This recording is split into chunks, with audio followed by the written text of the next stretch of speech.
Halo Sobat Vlog, di sini saya akan memperkenalkan apa itu falibilisme. Pertama-tama mari kita membahas apa itu epistemologi. Epistemologi adalah salah satu cabang dalam filsafat yang membahas mengenai berbagai pertanyaan.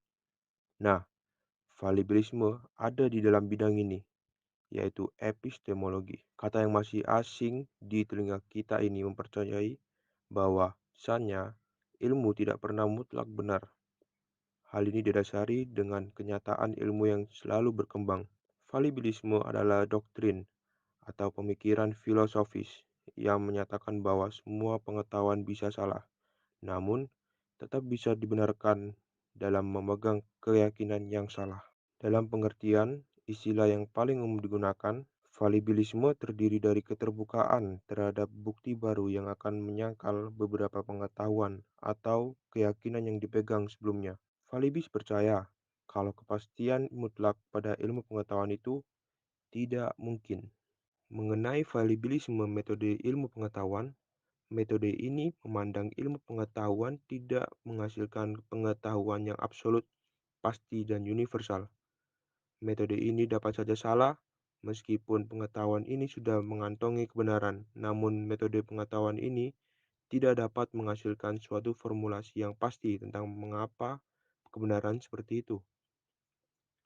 Jika di dalam kehidupan ilmiah di kampus, kita ada kemudian orang yang memegang satu metode tertentu untuk menyatakan bahwa hanya metode ilmu yang dia pegang itu saja yang menghasilkan kebenaran tertentu. Sangat disayangkan bahwa metode ilmu pengetahuan itu bisa saja menghasilkan kebenaran yang mengandung kesalahan, karena kebenaran yang dihasilkan oleh metode pengetahuan itu bukan kebenaran yang pasti, tapi bisa saja dikoreksi oleh kebenaran-kebenaran yang datang kemudian. Objek ilmu pengetahuan berarti peristiwa-peristiwa alam dan peristiwa-peristiwa sosial yang dapat kita kenali karena objek tersebut nyata. Tetapi, keduanya juga berubah-ubah karena tunduk pada hukum perubahan. Itu sebabnya, pengetahuan ilmiah tidak pernah mencapai kepastian mutlak. Adalah dasarnya kebenaran ilmiah itu tidak mutlak. Salah satu contohnya adalah kepastian kapan musim hujan terjadi. Sering terjadi hujan di bulan yang seharusnya tidak turun hujan, kan? Perubahan seperti ini yang terjadi pada objek pengetahuan, apalagi perubahan terjadi dalam konteks yang kita alami. Contohnya lagi pada pandemi COVID-19 mempengaruhi hampir semua sektor kehidupan sosial kita. Bahkan seluruh sektor kehidupan terdampak oleh pengaruh terjadinya pandemi.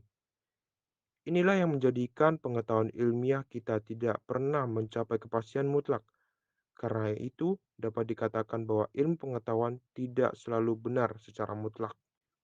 Sains selalu bisa salah, tetapi kita tidak boleh melihat kesalahan sains sebagai kesalahan mutlak, melainkan memahaminya secara lebih moderat sebagai tantangan untuk terus mencari kebenaran ilmiah baru dan mengalami penyempurnaan dan pengembangan. Kita tidak boleh berhenti ketika kita tahu bahwa ilmu dan kebenaran yang kita miliki rawan kesalahan, tetapi sebaiknya kita harus mencari penelitian lain yang melengkapi kebenaran ilmiah yang sudah kita ketahui.